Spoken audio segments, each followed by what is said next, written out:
morning. I want to ask you this question. What does it cost to serve? If you asked Muhammad Abdul Karim, he might tell you about having to travel very far from his homeland. He might speak of the opposition that he faced when he was doing a very important and noble task. You see, Muhammad was born in Jhansi, India in 1863. In 1887, he was brought to England to serve in the royal court. He came to be called the Munshi and was an attendant to Queen Victoria for the last 14 years of her reign and of her life.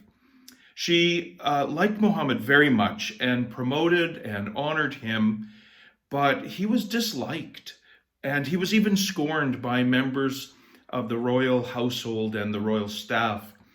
His story, of course, is popularized by the 2017 movie called Victoria and Abdul. Now, what is the cost of serving? What is the cost of serving God? We're examining the life of another servant of the royal court. Nehemiah served far from his homeland in Judea. In fact, he was from the city of Jerusalem. He was in the Persian court, far away, the court at Susa. And after he responded to God's call, as we'll see today, his life started to elicit opposition. His work even brought ridicule. And yet, if we were to ask Nehemiah, what did it cost you to serve God? I think he would speak about the deep personal vulnerability that was required of him, and yet the victory that came as a result of doing what God had asked of him. Last week we began this survey of the prayers of Nehemiah. We're calling this series Recalculating, adjusting to life's detours by depending on God. Now, it's interesting that in a book like Nehemiah, which only has 13 chapters, there are 8 very specific times that we read a prayer or that Nehemiah prayed. And that's very, very significant, I think, in a book such as this. Now, the prayer that we're going to look at today, now some will argue, and I think it's a fair point, it's not really a prayer, it's just a reference to the fact that Nehemiah prayed in this little instance. It's just a few short words telling us that he prayed. And Herbert Lockyer, who I introduced you to last week as the writer of all the prayers of the Bible, says this was like a sky telegram, or he also called it a dart prayer, thinking that, the fiery darts of Satan come against us, and we can also send up a dart prayer, an emergency prayer to God. And that certainly appears to be what happened in Nehemiah's case here in Nehemiah chapter 2. What we do see in this story is the account again of a person who really is considering the cost of launching out in service to God. And as he does, Nehemiah models for us the posture of dependence. What we demonstrated last week as this idea of a pod, that Nehemiah expresses what it really means to live a life fully leaning upon the Lord. Nehemiah was passionate for God's glory, and so, as we learned last week from Nehemiah chapter 1, for him to receive a negative report about Jerusalem, being that he was so passionate for God to be glorified, and Jerusalem was an expression of God's presence with his people. Well, for Nehemiah, this was tragic news indeed, and he practiced grieving and mourning and fasting and prayer, and his prayers were resting upon God's wonderful promises and God's power. So today I want to tell you the story, and then I want to give you a few conclusions that I think are very applicable to our lives today.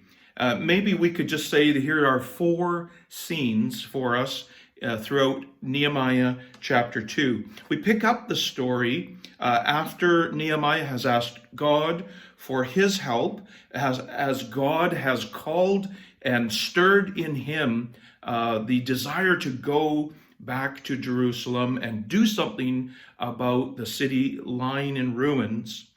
Now in chapter 2, we see how significant it was that Nehemiah had been placed by God in the royal court. He was, as we read in this passage, verse 11, the cupbearer to the king, or we might even think of him as a butler. It was a prestigious and noble task that he was called to serve King Artaxerxes.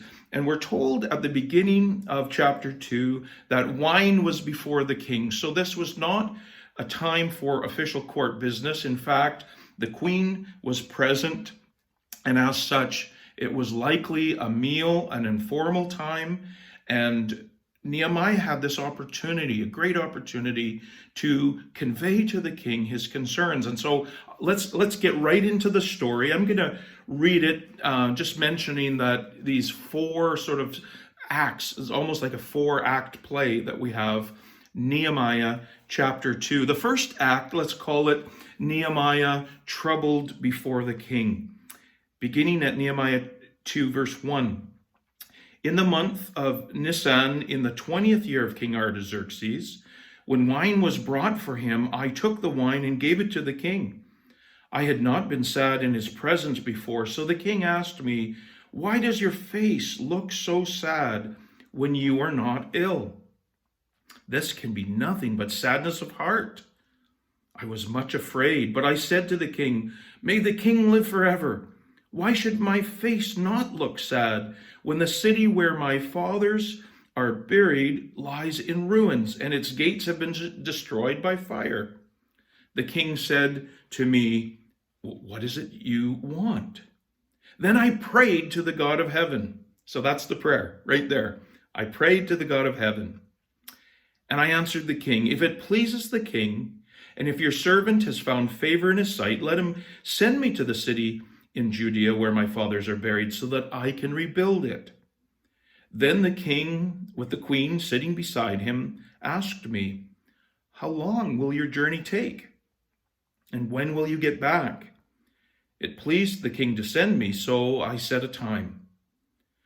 I also said to him, "If it pleases the king, may I have letters to the governors of Trans-Euphrates, so that they will provide me safe conduct until I arrive in Judah? And may I have a letter to Asaph, keeper of the king's forest, so he will give me timber to make beams for the gates of the citadel by the temple, and for the city wall, and for the residence I will occupy." And because the gracious hand of my God was upon me, the king granted my requests. So the first act just has this very powerful scene of Nehemiah serving before the king and the queen, and having this amazing opportunity that God orchestrated to display his concern for Jerusalem, and in fact have the favor of the king. And then verses 9 and 10 just tell us about his travels back to Jerusalem, picking it up at verse 9. So I went to the governors of Trans-Euphrates and gave them the king's letters. The king had also sent army officers and cavalry with me. When Sanballat and the Hornite and Tobiah, the Ammonite official, heard about this, they were very much disturbed that someone had come to promote the welfare of the Israelites. And so in his travels, Nehemiah had success, but just by showing up to do God's will, he was already making people unhappy with him. Carrying on, we see that Nehemiah conducted a tour of the walls of Jerusalem. And as we read these verses, you can also look at a little map I've prepared to just reflect on the tour that he made. He'll be starting in the southwest corner, and I'm beginning here at verse 11. Nehemiah undertakes a tour to just discover what is he up against here in Jerusalem. I went to Jerusalem, and after staying there 3 days, I set out during the night with a few men. I had not told anyone what my God had put in my heart to do for Jerusalem. There were no mounts with me except the one I was riding on. By night I went out through the valley gate toward the jackal well and the dung, or we sometimes call that the refuse gate, examining the walls of Jerusalem, which had been broken down, and its gates, which had been destroyed by fire. Then I moved on toward the fountain gate and the king's pool, but there was not enough room for my mount to get through. So I went up the valley, and that would be the Kidron Valley, by night, examining the wall. So he's now on the eastern side if you're tracking on the map. Finally, I turned back and re-entered through the valley gate. The officials did not know where I had gone or what I was doing, because as yet I had said nothing to the Jews or the priests or nobles or officials or any others who would be doing the work. So we've got this fourth scene now ready to unfold, and that is Nehemiah telling the people about God's purposes. He's seen the challenge, he's seen the situation that's before him, verified the reports that he had received, and now he testifies about God's purpose. We pick it up at verse 17. Then I said to them, obviously all of these different officials and the priests locally there in Jerusalem, you see the trouble we are in. Jerusalem lies in ruins, and its gates have been burned with fire. And just let's remember as you read that, Nehemiah is not just concerned for architecture, he's concerned for the glory of God. The way that Jerusalem was broken down and desolate reflected poorly on the relationship of the nation with their God. And so to restore Jerusalem was to restore the testimony of God's people and shine the light again back upon God. So Nehemiah says, come, let us rebuild the wall of Jerusalem, and we will no longer be in disgrace. I also told them about the gracious hand of my God upon me and what the king had said to me. And notice what happened once he had said that. They replied, let us start rebuilding. So they began this good work. But when Sanballat the Hornite and Tobiah the Ammonite official and Geshem the Arab heard about it, they mocked and ridiculed us. What is this thing you are doing? They asked. Are you rebelling against the king, against Artaxerxes? I answered them by saying, the God of heaven will give us success. We, his servants, will start rebuilding. But as for you, you have no share in Jerusalem or any claim or historic right to it. What a powerful testimony Nehemiah gives. And I would like to encourage you, as you've heard this story, just before we think about some of the implications for our lives, I'd like you to pause this video and do some pondering, or you can chat if you're with others. And there are two questions for you, and they should come on the screen so you'll see them. When did you hear a powerful testimony that inspired obedience in you? That's what we see at the climax of this description here in Nehemiah chapter 2. The testimony of Nehemiah inspired obedience in the people. And then if you want, you can also think a little bit about maybe what is the great work, or what is that great thing that you're asking of God right now? What great thing are you praying that God will accomplish right now? Maybe just pause this video and have a little bit of conversation on those two questions.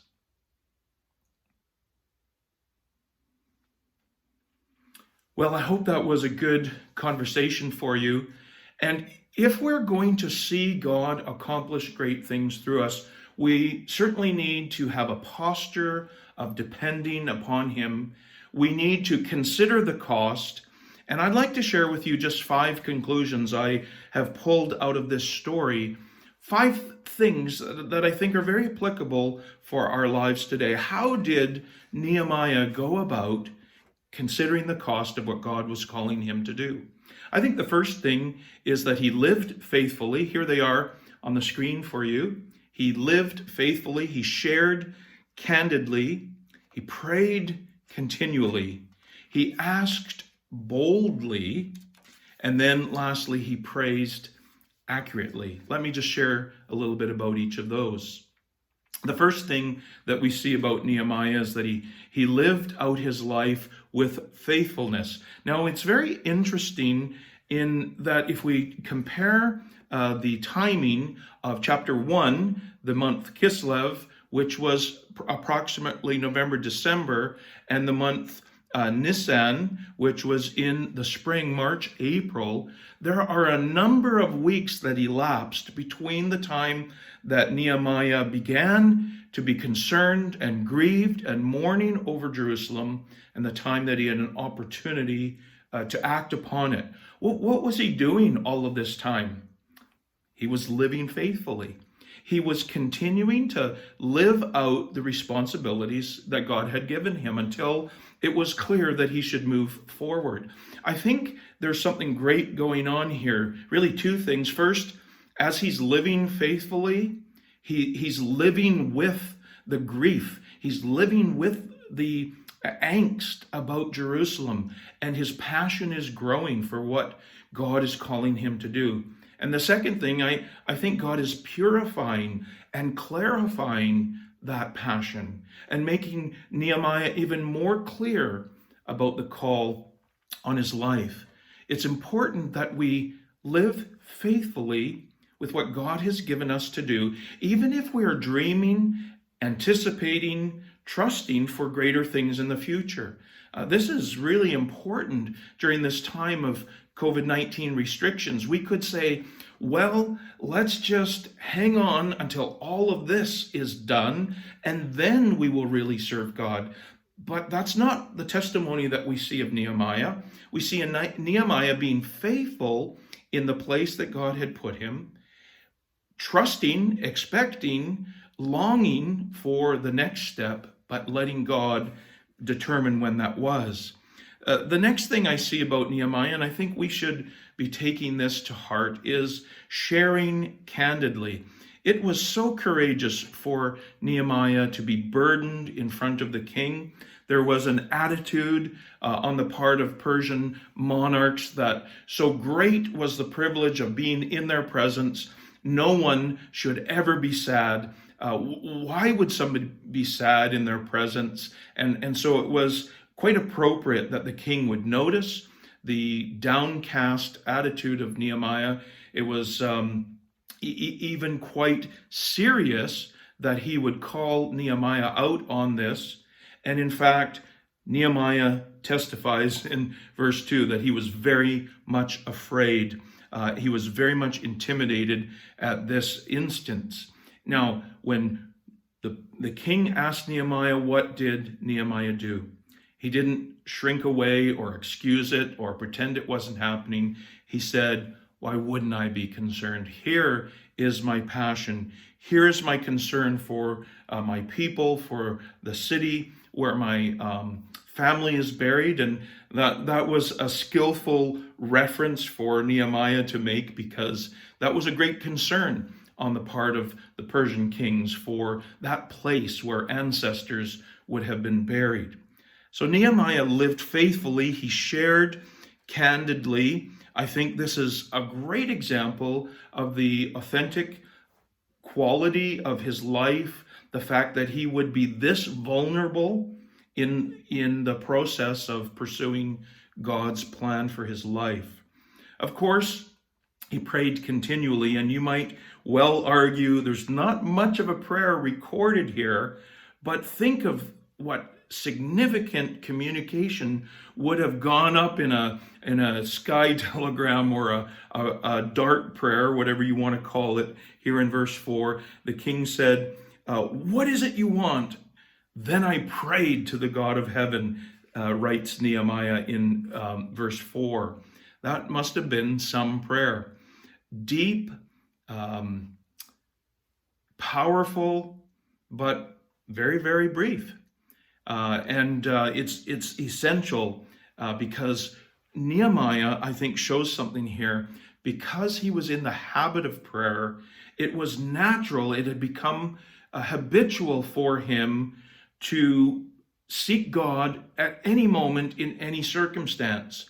And when we read in 1 Thessalonians 5:17 to pray without ceasing, we are not obviously being told that we cannot do any other life function like eat or sleep or go to work. We only need to pray. And that's not what Paul is telling the Thessalonian church, and he's not what he's telling us. It's to be in a constant attitude or habit or posture of prayer. And because Nehemiah had developed this posture of depending upon God, it was a foregone conclusion that when a need came up, he would seek God in the matter. And this can happen in our lives as we're driving, as we're doing dishes, as we're helping kids with homework, as we're preaching sermons, as we're leading in our homes or the church, as we're functioning as part of our society. We can have a constant attitude or posture of prayer.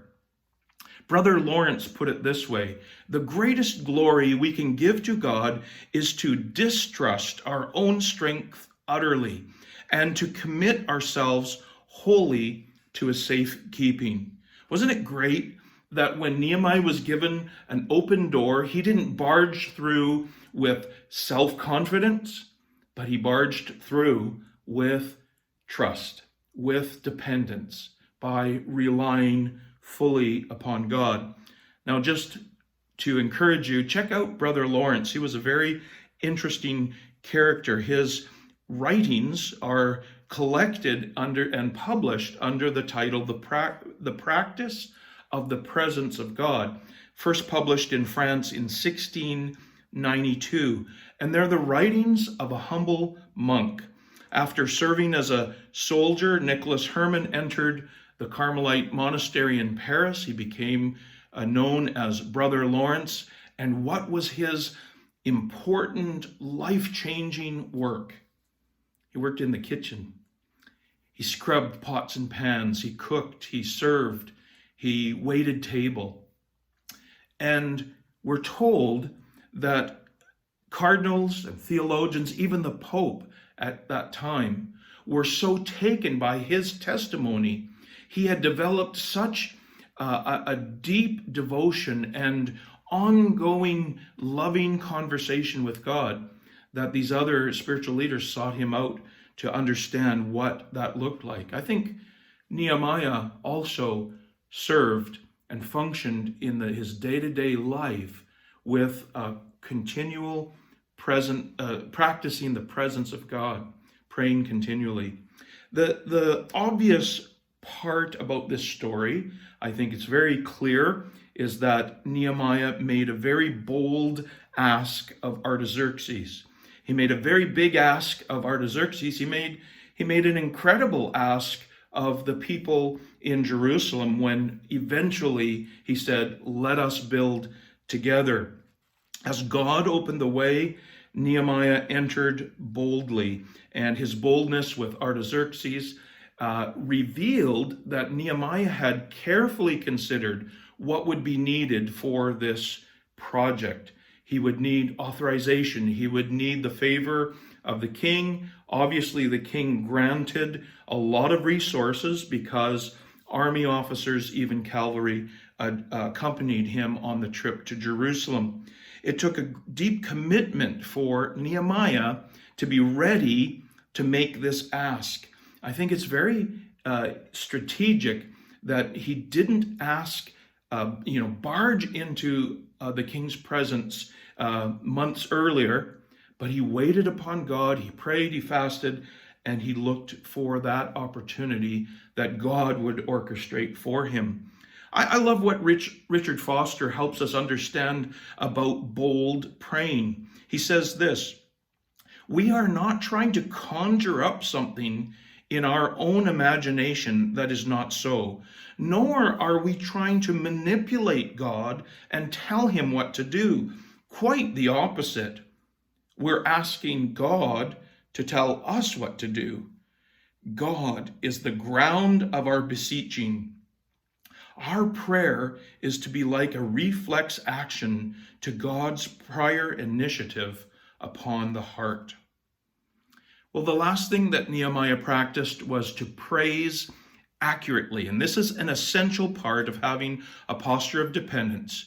And it is to give the credit where credit is due. And this is real vulnerability, to really name God alone as the one who is to receive the glory.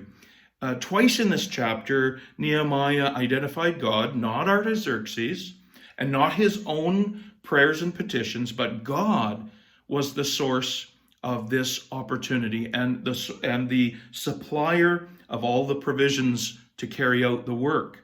We see that in verse 8, and he also repeats this in verse 18 when he's testifying to the people in Jerusalem. He says, I told them about the gracious hand of my God upon me, and then what the king had said to me, his permissions and authorities and supplies.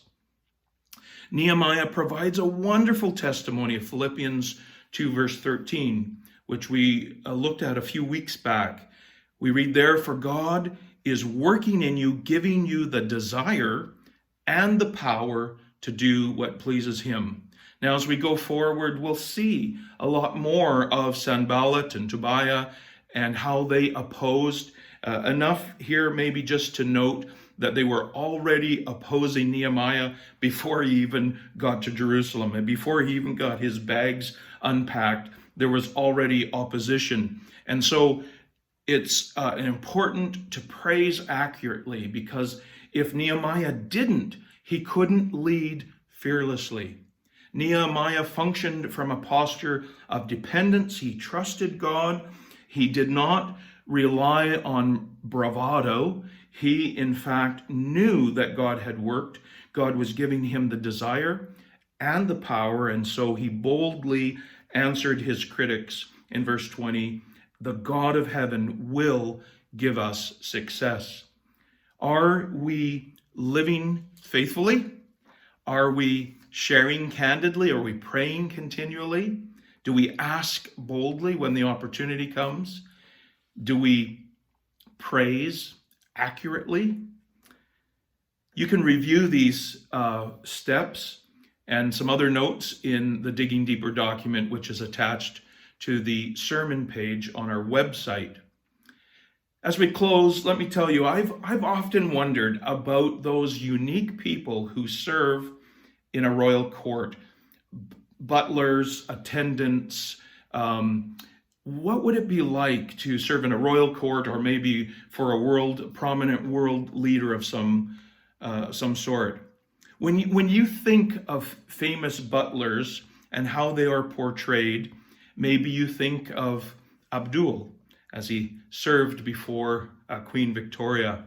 I wonder if you think of Anthony Hopkins in that now rather old movie, The Remains of the Day, where he portrayed this stoic, staid, dignified Mr. Stevens, the head butler. Maybe you think of Forrest Whitaker in his wonderful portrayal of Eugene Allen, a man who had a long and distinguished career as a butler in the White House, serving a number of different presidents. Forrest Whitaker starred in the movie by the name The Butler in 2013. Now, what we see in Nehemiah seems that we're seeing a man who's much more in touch with the world, in touch with God's world. He was, by all accounts, a great servant to King Artaxerxes. He would not have remained in that position if he didn't perform at the highest level. But he was absolutely devoted to God's glory and God's purposes. Clearly, this was an evidence that God was at work in his heart. And as a result, Nehemiah developed this all-important posture of depending upon God. And as he did, he counted the cost when God called his life, called upon him for a great work. You know, Shakespeare put it this way: some are born great, Some achieve greatness and some have greatness thrust upon them. I believe in many, many ways, though it might not look like it to the world, God wants to thrust greatness upon you, greatness of serving, greatness of loving others, greatness of helping, greatness of being involved in the concerns and needs of our community. God is in the business of thrusting greatness upon us. Do we have a developing posture of depending upon him? Are we counting the cost of what it means to serve him? As we continue to look into Nehemiah, we're going to find more and more divine resources so that we can follow through on this wonderful work that God has called us to, this work of living the life of Jesus and sharing the life of Jesus with our community. God bless you today.